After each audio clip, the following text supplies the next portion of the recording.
Haleluya! Selamat pagi saudara-saudara. Kembali lagi kita bertemu lagi dalam sarapan pagi, makanan sesungguhnya bagi hati.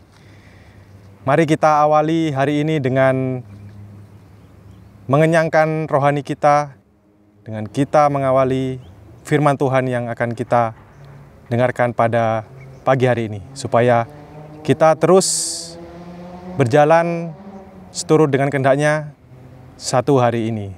Terima kasih Tuhan Yesus. Saya sekarang bekerja di bidang pertanian, lebih tepatnya sebagai petani. Yang rutin saya tanam itu padi, jagung. Ya, terkadang juga saya tanam melon, semangka, kemudian terong, cabai, tapi itu tidak setiap musim. Nah, sebelum saya bekerja sebagai petani, saya dulu pernah bekerja sebagai karyawan di perusahaan di bidang tembakau, pertanian juga, tapi di bidang tembakau. Ada kisah yang menarik yang mau saya bagikan pada saat saya bekerja di perusahaan tersebut. Saya bekerja selama kurang lebih 3,5 tahun. Setelah saya lulus kuliah, saya langsung bekerja di tempat tersebut, di perusahaan tembakau. Awalnya saya bekerja dengan penuh semangat. Tahun pertama saya menikmati kerjaan saya. Otomatis ya, kalau sudah lulus kuliah, mengharapkan pekerjaan, kita sudah mendapatkan pekerjaan tersebut, maka rasa semangat itu dalam bekerja sangat luar biasa, saudara-saudara.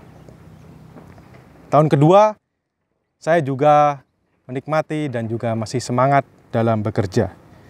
Nah, ini masalahnya. Pada saat saya menginjak tahun ketiga dalam pekerjaan saya sebagai karyawan, saya mulai bertanya, kok gini-gini aja ya kerjanya? Pada saat posisi di atas saya itu kosong, bukannya mengambil teman saya yang lebih senior untuk mengisi posisi tersebut, tetapi malah mengambil dari orang luar.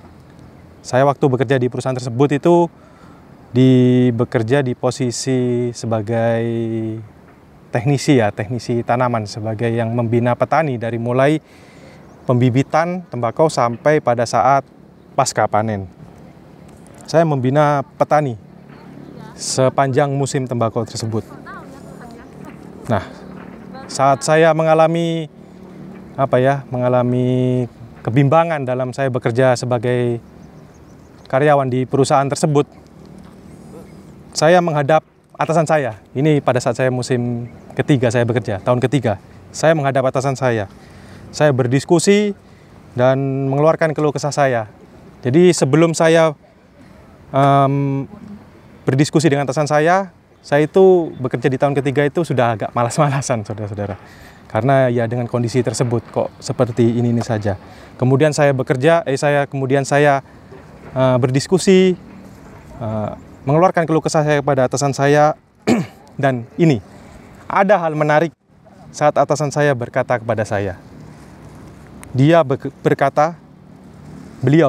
berkata, kerjakan bagianmu dengan maksimal.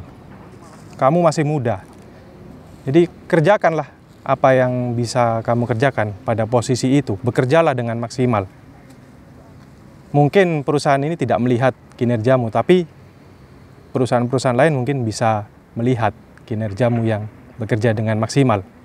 Dan pada saat itu saya memang bekerja, ya bisa dikatakan setengah-setengah. Saya masih belum paham perkataan dari atasan saya ini, sampai saya bekerja sebagai petani. Saya menyadari bahwa maksud dari pesan atasan saya adalah kerjakan bagianmu dengan sepenuh hati. Dan pekerjaan saya sekarang ini sebagai petani adalah berkat dari Tuhan Yesus. Maka saya juga harus kerjakan pekerjaan ini dengan sepenuh hati. Seperti ada dalam tokoh Alkitab yang kita sudah sering mendengar, yaitu Daud, yang setia pada bagiannya menggembalakan 2-3 ekor kambing domba. Tuhan melihat hati kita. Kita baca di 1 Samuel 16 ayat 6-7. Saya bacakan untuk saudara-saudara. Ketika mereka itu masuk dan Samuel melihat Eliab, lalu pikirnya, sungguh di hadapan Tuhan sekarang berdiri yang diurapinya. Tetapi berfirmanlah Tuhan kepada Samuel, janganlah pandang parasnya atau perawakan yang tinggi, sebab aku telah menolaknya. Bukan yang dilihat manusia yang dilihat Allah, manusia melihat apa yang di depan mata, tetapi Tuhan melihat hati. Di ayat ini menyatakan bahwa Samuel sendiri itu tak luput dari kealpaan manusiawi ini. Maksudnya apa yang dilihat dari sisi manusia. Ia terkesan pada pandangan pertama saat melihat Eliab. Ia ini adalah Nabi Samuel. Ia terkesan pada pandangan pertama saat melihat Eliab, kakak tertua Daud. Akan tetapi Tuhan langsung menegurnya bahwa kriteria yang Tuhan pakai bukanlah kriteria yang manusia pakai. Dari kisah Daud ini juga menyatakan bahwa Daud ini setia pada perkara yang kecil. Tuhan Yesus juga berkata dalam Lukas 16 ayat 10, Tuhan berkata, barang siapa setia dalam perkara kecil, ia setia juga dalam perkara besar. Dan barang siapa tidak benar dalam perkara kecil, ia tidak benar juga dalam perkara besar. Nah, harta duniawi itu adalah perkara kecil, sedangkan kasih karunia dan kemuliaan adalah perkara yang lebih besar. Mari saudara-saudara, kerjakan bagian kita dengan sepenuh hati, setia terhadap perkara-perkara kecil yang dipercayakan Tuhan kepada kita. Saudara-saudara yang memiliki usaha toko, sawah, seleb padi atau jagung, bekerja sebagai karyawan di sebuah perusahaan atau di toko, atau berkat-berkat Tuhan yang sudah kita terima, mari kita kerjakan dengan sepenuh hati sesuai dengan kehendak Tuhan kita, Tuhan Yesus Kristus. Jadi kita kerjakan bagian kita kerjakan pekerjaan kita dengan sepenuh hati, karena Tuhan bukan melihat perawakan, tapi Tuhan melihat hati kita masing-masing.